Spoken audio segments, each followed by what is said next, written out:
اعوذ باللہ من الشیطان الرجیم بسم اللہ الرحمن الرحیم سید اقتدار علی۔ آج یکم رجب المرجب سن 1445 ہجری ہے۔ میں تمام اہل مودت، اہل ایمان اور اہل اسلام کو دل کی گہرائیوں کے ساتھ ہدیہ تہنیت پیش کرتا ہوں، مبارکباد پیش کرتا ہوں۔ 3 مہینے سلسلے کے ساتھ بڑے مکرم، محترم اور بابرکت مہینے ہیں، رجب المرجب، شعبان المعظم، رمضان المبارک، جس میں جتنی بھی استغفار پڑھی جائے کم ہے، جتنے بھی دعائیہ کلمات ہیں پڑھے جائیں کم ہیں، جتنی بھی تلاوت کلام پاک کی جائے کم ہے، جتنی بھی نمازیں پڑھی جائیں وہ کم ہیں۔ اور رسول خدا صلی اللہ علیہ وآلہ وسلم ارشاد فرماتے ہیں کہ کثرت کے ساتھ ماہ رجب المرجب میں استغفار پڑھی جائے، استغفار۔ اور استغفار کی اس قدر برکتیں ہیں کہ ہمارے اکثر لوگ صرف یہ سمجھتے ہیں استغفار لفظ آیا تو گناہوں سے توبہ کے لیے استغفار پڑھی جائے، بالکل صحیح سمجھتے ہیں، مگر 50% اس میں ابھی اور اضافہ باقی ہے۔ صرف گناہوں پہ توبہ کے لیے استغفار نہیں ہے، بلکہ اگر نعمتیں بھی چاہیے تو اس کے لیے بھی استغفار پڑھو۔ سبحان اللہ، سبحان اللہ۔ اگر نہر خشک ہو گئی ہے استغفار پڑھو، اگر مال میں برکت نہیں ہے استغفار پڑھو، اگر اولاد نہیں ہے استغفار پڑھو، اگر صحت نہیں ہے استغفار پڑھو، اگر باغ اجڑ گئے ہیں استغفار پڑھو۔ یعنی برکتیں اگر چاہیے اللہ تعالیٰ کی طرف سے تو استغفار کثرت کے ساتھ پڑھی جائے۔ استغفار گناہوں سے توبہ کے لیے تو پڑھنی ہی پڑھنی ہے۔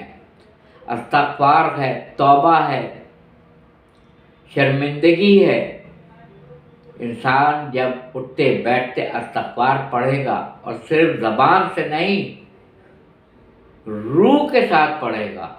زبان سے تو ہم بہت کلمات ادا کرتے ہیں، اللہ اکبر بھی کہتے ہیں، سبحان اللہ بھی کہتے ہیں، بسم اللہ بھی کہتے ہیں، الحمدللہ بھی کہتے ہیں، جزاک اللہ بھی کہتے ہیں، استغفر اللہ بھی کہتے ہیں۔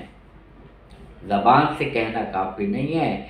کسی نے کیا خوب بات کی ہے کہ علم میں، معلومات میں اور علم میں فرق کیا ہے؟ علم میں اور معلومات میں کیا فرق ہے؟ جو چیز آپ کو معلوم نہ ہو وہ معلومات میں آپ کے اضافہ کر دے وہ ہے معلومات، اور جو معلومات آپ کی روح میں جذب ہو جائے وہ ہے علم۔ اسی لیے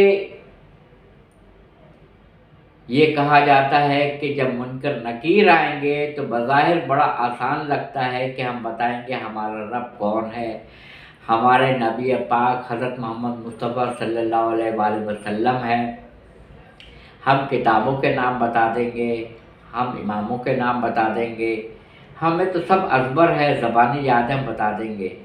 اگر وہ آپ کی روح میں جذب نہیں ہوئے ہیں تو بنیادی سوالات کے جوابات بھی اس وقت ہم دے نہیں پائیں گے۔ اسی لیے مردے کا شانہ ہلا کے کہا جاتا ہے سن اور سمجھ، سن اور سمجھ، سن اور سمجھ۔ اگر وہ نہ سن رہا ہوتا تو جملہ محمل تھا، یعنی وہ سنتا بھی ہے اور جانتا بھی ہے۔ معلومات وہ ہے جو آپ نے حاصل کی، روح میں جذب نہ ہوئی تو آپ جوابات نہیں دے سکیں گے بنیادی سوالات کا۔ اور اگر وہ سوالات جو آپ کی روح میں شامل ہو گئے ہیں جن کے جوابات وہ آپ قبر میں بھی دے دیں گے منکر نکیر کو۔ تو اللہ تعالیٰ نے کہا ہے حضور صلی اللہ علیہ وآلہ وسلم کے ذریعے کہ جو شخص ماہ رجب المرجب کو پائے اور استغفار نہ کرے